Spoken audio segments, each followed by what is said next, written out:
Hello friends, hope you all are doing well with your studies. I am Kirti Chaudhary and I welcome you all to Educationary. इस video में आगे बढ़ने से पहले मैं आपको बता दूं कि अगर आपने मेरा इंट्रोडक्शन वीडियो अभी तक नहीं देखा है गो वॉच दैट वीडियो। उसमें मैंने UPBED फर्स्ट ईयर के सब्जेक्ट्स के बारे में बताया है और इस वीडियो में we are going to start with pedagogy of commerce. तो सबसे पहले आपको बताती हूँ what is the need to study pedagogy of commerce.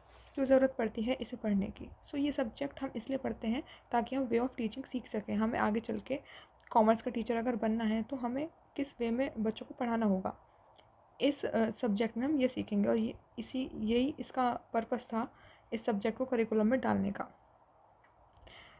तो अगर यह तो हो गई यहाँ तक की बात, इसके आगे की बात करें तो मैं आपको स्टार्टिंग से एंड तक पढ़ाऊँगी पेडागोजी ऑफ कॉमर्स, पूरा सिलेबस कवर करूँगी और जो आपको कंटेंट्स मिलेंगे वो एकदम प्रिसाइज फॉर्म में होंगे, ना वो सिलेबस से बाहर होगा ना वो सिलेबस से कम होगा, एकदम प्रिसाइज और एकदम एक्यूरेट आपको मैं प्रोवाइड कर पाऊँगी सिलेबस के according. So let's get started. तो हम स्टार्ट करने वाले हैं यूनिट 1 से एंड यूनिट 1 में हम सबसे पहले पढ़ने जा रहे हैं concepts, AIIMS and objectives of teaching commerce. उसके आगे देख लेते हैं। Today we are going to discuss meaning of commerce and its definition, scope of commerce as a subject matter, scope of commerce in developing and developed countries, place of commerce in Indian school curriculum, significance of commerce in Indian school in today's curriculum, difference between commerce and trade। ये सब आज हम पढ़ने वाले हैं। आगे चलते हैं। सबसे पहले आता है मीनिंग ऑफ कॉमर्स, या हम कह सकते हैं वाणिज्य शिक्षण का मतलब। तो अगर हम लेमन लैंग्वेज में या लॉजिकल वे में बात करें तो कॉमर्स को हम कहा जाता है business of buying and selling things. बेचने और खरीदने को हम कॉमर्स कहते हैं। सो we can say in a layman language that commerce refers to the business of buying and selling things. ये तो रहा इसका कॉमन मीनिंग। अब बात करते हैं origin of commerce. The English language word commerce is derived from the Latin word commercium. ये Latin word कमर्शियम से लिया गया है, जिसमें कॉम का मतलब होता है टुगेदर, आपस में लाना, एंड मर्क्स का मतलब होता है मर्केंटाइज, और हम कह सकते हैं व्यापार या फिर ट्रेड। और इसके बाद यहाँ पे नैरो मीनिंग भी दे रखा है कॉमर्स का। नैरो मीनिंग से हमारा क्या मतलब है, तो इसमें ये कहा गया है कि नैरो मीनिंग ऑफ कॉमर्स इसलिए कहा गया है इसे, इसमें जो एक्टिविटीज़ हैं वो हमें वो तो फुलफ़िल करती हैं बेसिक नीड्स को ह्यूमन बीइंग की, पर जो इसमें प्रोफेशन इंक्लूडेड है वो फुलफिलमेंट नहीं करता है ह्यूमन नीड्स का। जैसे doctor, nurse, lawyer, engineer, police, military, जज, ऐसा इससे पढ़कर हम कुछ नहीं बन सकते, इसलिए ये हमारी बेसिक नीड्स को फुलफ़िल नहीं करता, ऐसा मानना है। इसलिए ये हमें लिमिटेड मीनिंग प्रोवाइड करवाता है कॉमर्स का। पर इसका ये मतलब तो नहीं है कि कॉमर्स की कोई वैल्यू ही नहीं है, बट फिर भी एक नैरो मीनिंग अगर हम लिखेंगे पेपर में तो उसके हिसाब से हमें ये इस तरीके से लिखना होगा। अब आप ये सोच रहे होंगे कि मैंने आपको ये इतने तरीके की मीनिंग्स क्यों करवाए। तो अगर आप पेपर में अगर आपको लॉन्ग क्वेश्चन मिलेगा तो आपको उसमें काफ़ी कुछ लिखना पड़ेगा। अगर आपको एक लॉन्ग क्वेश्चन 16 नंबर का मिलता है तो आपको उसमें minimum to minimum 7 to 8 pages तो आपको भरने ही भरने होंगे। और अगर उसमें ये लॉन्ग क्वेश्चन में आ जाता है what is the meaning of commerce, इस टाइप से करके आ जाता है, तो इसमें आपको बहुत कुछ लिखना पड़ जाएगा। इसलिए मैंने ये भी इसमें इंक्लूड कर दिया। तो अब आगे चलते हैं। अब बात करते हैं रियल मीनिंग ऑफ कॉमर्स की, ये भी उसी क्वेश्चन में इंक्लूड होगा। तो अगर रियल मीनिंग की बात करें कॉमर्स की तो it refers to the process of transferring goods, purchasing and selling of goods and services. In other words, दूसरे शब्दों में हम ये भी कह सकते हैं कि कॉमर्स जो है वो बदलाव, एक्सचेंज करना है गुड्स और सर्विसेज का, पॉइंट ऑफ प्रोडक्शन से लेके पॉइंट ऑफ कंजम्पशन तक, ह्यूमन वांट्स को सेटिस्फाई करने के लिए। तो हम सिंपल इसे समझ सकते हैं, ट्रांसफ़र करना है गुड, इधर से उधर भेजना है गुड्स, या फिर परचेज़ करना है, या फिर सेल करना है गुड्स और सर्विसेज को, या फिर एक्सचेंज करना है किसी गुड्स और सर्विसेज को पॉइंट ऑफ प्रोडक्शन से पॉइंट ऑफ कंजम्पशन तक। पॉइंट ऑफ प्रोडक्शन का मतलब जहाँ से वो चीज़ बननी स्टार्ट होती है और जहाँ पे वो कंज्यूम हो जाती है, जब वो कंज्यूमर के पास पहुँच जाती है उसे हम पॉइंट ऑफ कंजम्पशन कहते हैं। जहाँ पे जिस पॉइंट पे जाके ह्यूमन की वांट्स सेटिस्फाई होती है उस पॉइंट को हम पॉइंट ऑफ कंजम्पशन कहते हैं। तो सिंपल हम इसे ऐसे भी समझ सकते हैं that commerce is the exchange of goods and services from the point of production to the point of consumption to satisfy human wants। तो ये तो रही यहाँ तक की बात। अब इसके बाद कुछ डेफिनेशंस भी हैं। तो डेफिनेशंस आप अपनी तरफ से और भी लिख सकते हैं इसके अलावा, जो मैंने यहाँ पे 2 दे रखी हैं, बट मुझे ये अच्छी लगी तो मैंने यहाँ पे ये डाल दी। तो अगर हम अकॉर्डिंग टू वेबस्टर डिक्शनरी की बात करें तो इन्होंने कहा है कि जो एक्सचेंज होता है या फिर जो खरीदना या बेचना होता है कमोडिटीज़ का, स्पेशली एक्सचेंज के लिए मर्केंडाइज के या फिर ट्रेड के लार्ज स्केल पर डिफरेंट प्लेसेस और कमोडिटीज़ के बीच में एक्सटेंड करने के लिए ट्रेड और ट्रैफिक को, उसे हम कॉमर्स कहते हैं। ये अकॉर्डिंग टू वेबस्टर डिक्शनरी ने बताया है। और मैं आपको बता दूं कि जो वेबस्टर डिक्शनरी है ये एडिट की गई थी, नोआ वेबस्टर ने इसे एडिट किया था अर्ली 19th सेंचुरी में। और इससे रिलेटेड भी काफ़ी सारी डिक्शनरीज़ हैं जो अडॉप्ट की गई थी वेबस्टर्स के नेम पे। तो इसकी डेफिनेशन काफ़ी प्रिसाइज है, आप ये लिख सकते हैं एग्ज़ाम में, कोई प्रॉब्लम नहीं है। और इसके अलावा मैं आपको बता दूं कि आपको ये भी पता होना चाहिए कि फादर ऑफ कॉमर्स कौन होते हैं। कभी कभी ये क्वेश्चन 1 वर्ड में या फिर 1 मार्क्स में आ जाता है शॉर्ट क्वेश्चन में कि what is the who is the father of commerce. So father of commerce is Poseidon, Poseidon, Poseidon is our father of commerce. अब बात कर लेते हैं हर्बर्ट क्या कहते हैं। सो अकॉर्डिंग टू हर्बर्ट इन्होंने बोला है कि बिजनेस या फिर कॉमर्स जो है वो फेज़ है इकोनॉमिक सिस्टम का जो डिवोट करता है अपने आप को मैनेजमेंट में और डिस्ट्रीब्यूशन में, प्रोडक्ट्स के, इंडस्ट्री की और प्रोफेशन की जो असेंशियल होती है इंटीग्रेट करने में, एकीकृत करने में एलिमेंट्स को होल इकोनॉमिक स्ट्रक्चर में।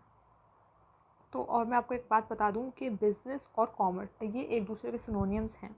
तो हम अगर कॉमर्स कह रहे हैं तो हम उसकी जगह बिज़नेस भी कह सकते हैं क्योंकि वो उसी के अंदर उसी का पार्ट है और ये एज अ सिनोनिम ही यूज़ होता है। तो इन्होंने यहाँ पे कॉमर्स की जगह बिज़नेस का यूज़ किया है। तो ये तो हो गई इसकी मीनिंग की बात। अब आगे चलते हैं। अब हम देखेंगे फील्ड या स्कोप सब्जेक्ट मैटर कॉमर्स का क्या है और कहाँ कहाँ पे है, कैसे इसका यूज़ होता है। तो चलिए स्टार्ट करते हैं। ये मेरे पास पिक थी तो मैंने ऐसे आपके साथ शेयर कर दी।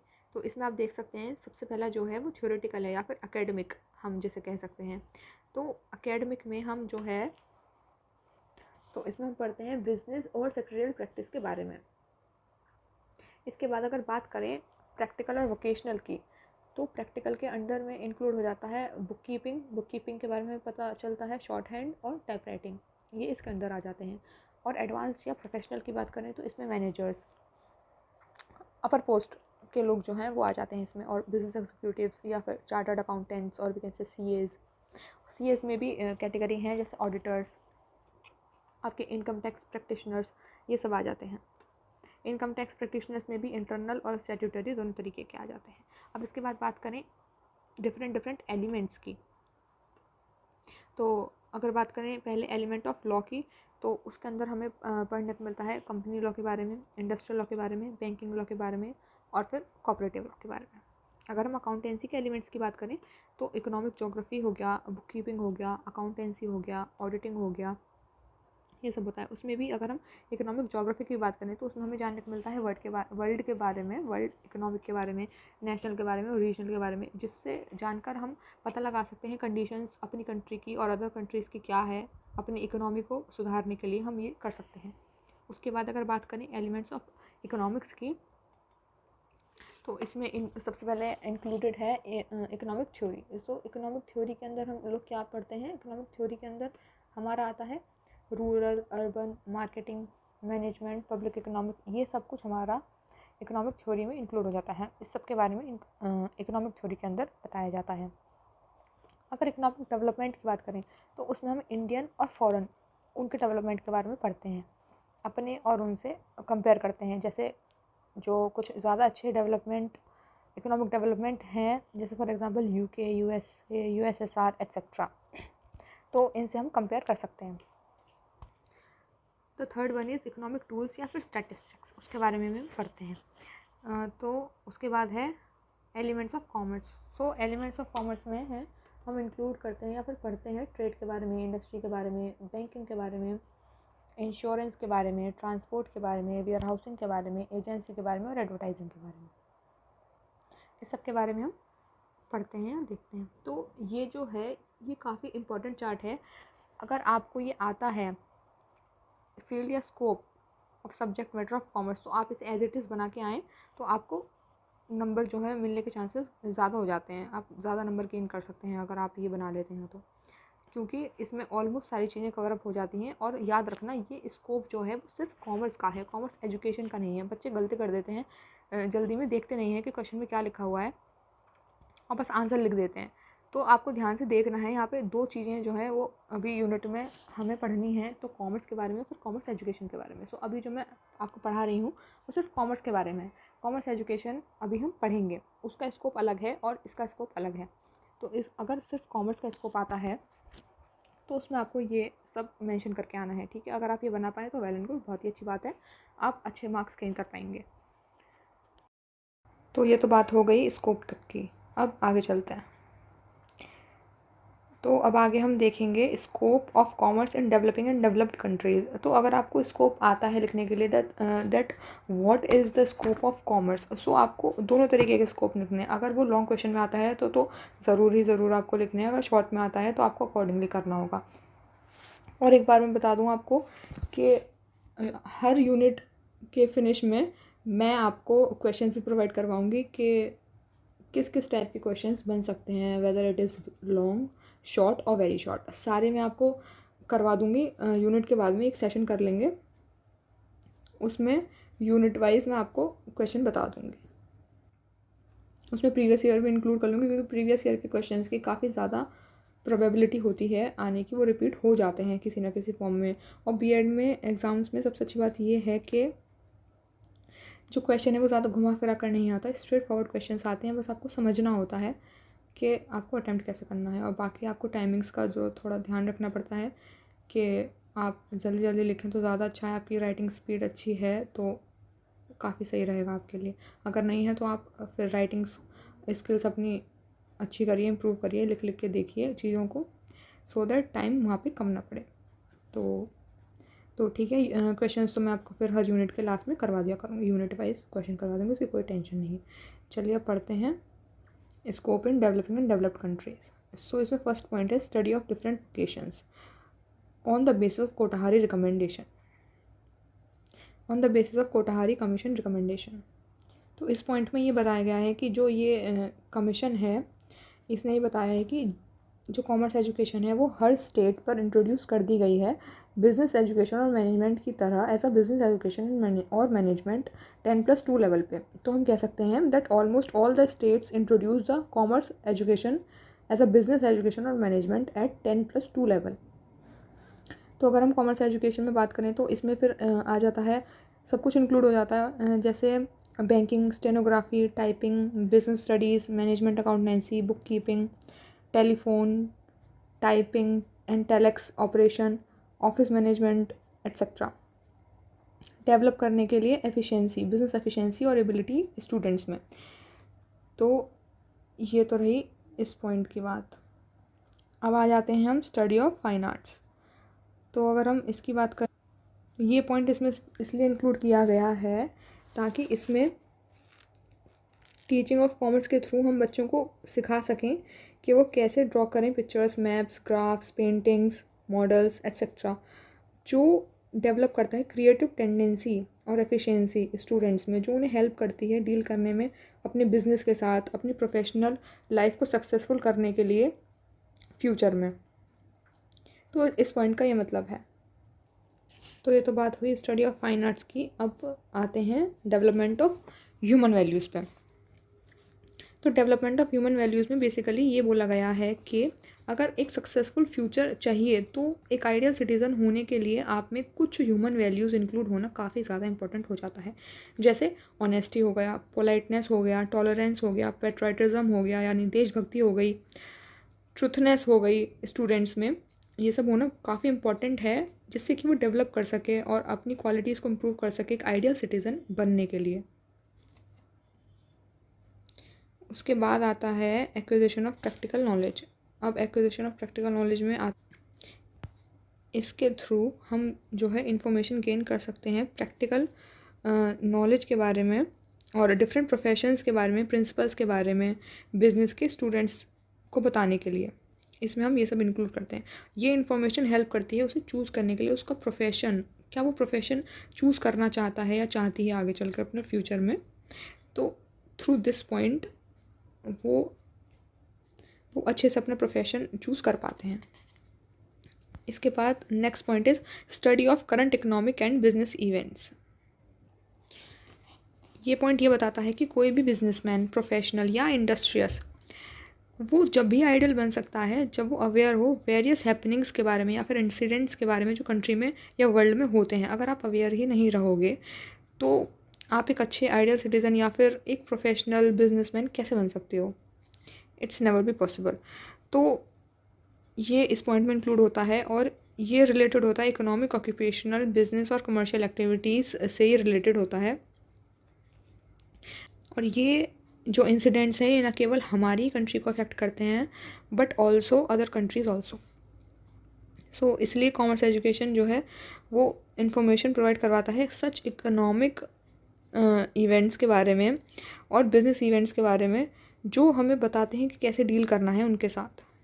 ठीक है, ये तो रही ये बात। अब इसके बाद आता है last point, development of international understanding. देखिए, इंटरनेशनल अंडरस्टैंडिंग होना बहुत ही ज़्यादा इम्पॉर्टेंट हो जाता है अगर आपको सही मायने में एक प्रोफेशनल या एक बिजनेसमैन बनना है। तो अगर आपको पता ही नहीं होगा कि इंटरनेशनली क्या चल रहा है, हमारी कंट्री में उस चीज़ की कितनी नीड है, कितनी नीड नहीं है, या फिर किस तरीके से हम उनसे ज़्यादा बेहतर कर सकते हैं, अपने काम को ज़्यादा बेहतर कर सकते हैं इस मॉडर्न एरा में, तो इसलिए काफ़ी ज़्यादा इम्पोर्टेंट हो जाता है। तो that to develop the feeling of international understanding through commerce education, because इस मॉडर्न एरा में जो डिफरेंट इंसिडेंट्स और इवेंट्स होते हैं डिफरेंट कंट्रीज़ में वो अफेक्ट करते हैं एक दूसरे को। तो ये तो रही डेवलपिंग एंड डेवलप्ड कंट्रीज़ के स्कोप की बात। अब इसके आगे चलते हैं।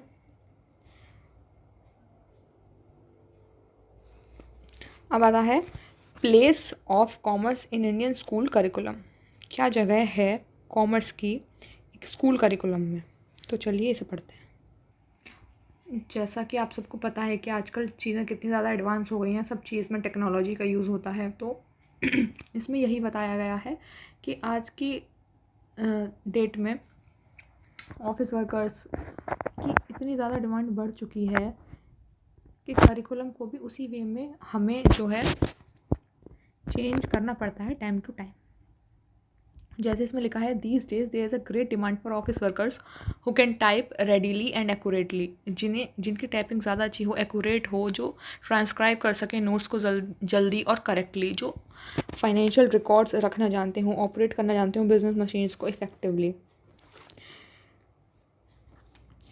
इसके साथ साथ जो राइटिंग और अदर कमर्शियल सब्जेक्ट्स जो हैं वो वैल्यूएबल कंट्रीब्यूशन करते हैं अपना जनरल एजुकेशन में स्टूडेंट्स की। ये काफ़ी ज़्यादा इम्पोर्टेंट, क्योंकि अगर कॉमर्स ही नहीं होगा so how can we make records और फाइनेंशियल रिकॉर्ड्स, कैसे हम बिज़नेस को ऑपरेट करेंगे अच्छी तरह, कैसे ऑडिटिंग होगी, सब कुछ हम इसी में करते हैं। सो कॉमर्स इज़ वेरी इंपॉर्टेंट और करिकुलम में रखना भी उसे काफ़ी उतना ही ज़रूरी हो जाता है। As you can see the teaching of commerce subject starts from class 11th। हम सबको पता है कि जो कॉमर्स का जो सब्जेक्ट है, जो कोर्स है, वो 11th क्लास से स्टार्ट होता है। उससे पहले नहीं, उससे पहले जो अगर थोड़ा बहुत आता है तो वो 9th-10th में इको ही पढ़ते हैं हम। 9th-10th में जो भी हम थोड़ा बहुत पढ़ते हैं उसमें भी काफ़ी बेसिक सी चीज़ें होती हैं जो हम पढ़ते हैं, बट जो एक एक्चुअल लेवल होता है कॉमर्स का वो हम 11th-12th में आता है हमारे। उसमें भी 11th में थोड़ा लोअर लेवल ही रहता है। उसके बाद क्लास 12th में जो सिलेबस आता है वो थोड़ा एडवांस लेवल का आता है। काफ़ी सारे कमर्शियल सब्जेक्ट्स जो हैं वो पढ़ाए जाते हैं वोकेशनल इंस्टीट्यूशंस में। और कॉमर्स और बिजनेस एजुकेशन, जैसा मैंने आपको बोला, दोनों सिनोनियम्स ही हैं।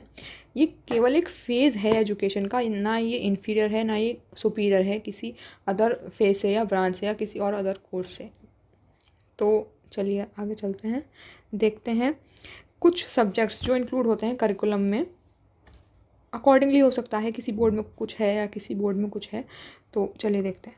तो first one is book keeping and accountancy, फिर then applied economics, business studies, secretarial practices, taxation, commercial mathematics, industrial law, income tax, advertising, public relations, salesmanship, commercial English और हिंदी।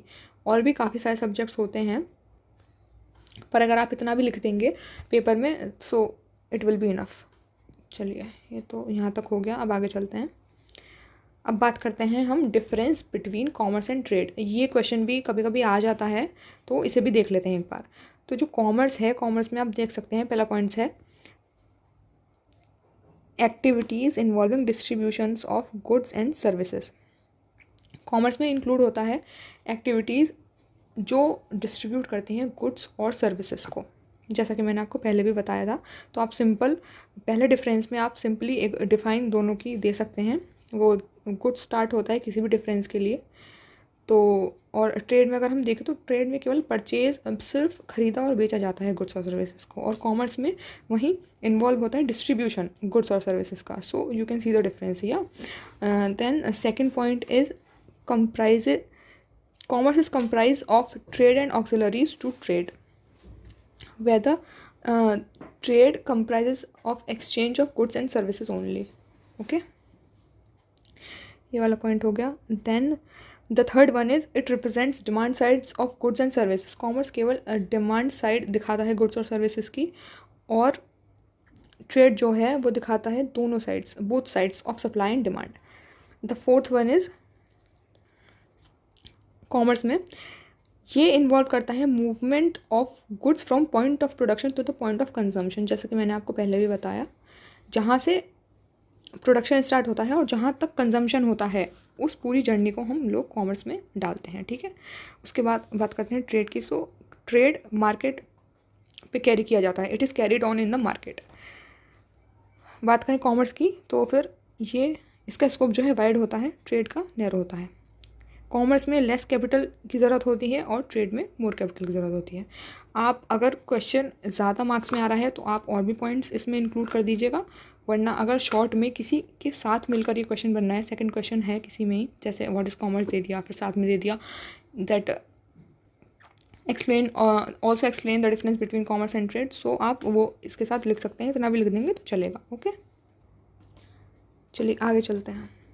तो आगे अब हम पढ़ेंगे सिग्निफिकेंस, या फिर हम कह सकते हैं importance of commerce in Indian school curriculum in today's context. Importance क्या है अब कॉमर्स की करिकुलम में आज की डेट में। तो सबसे पहला पॉइंट इसमें जो है वो आ जाता है for economic and physical development.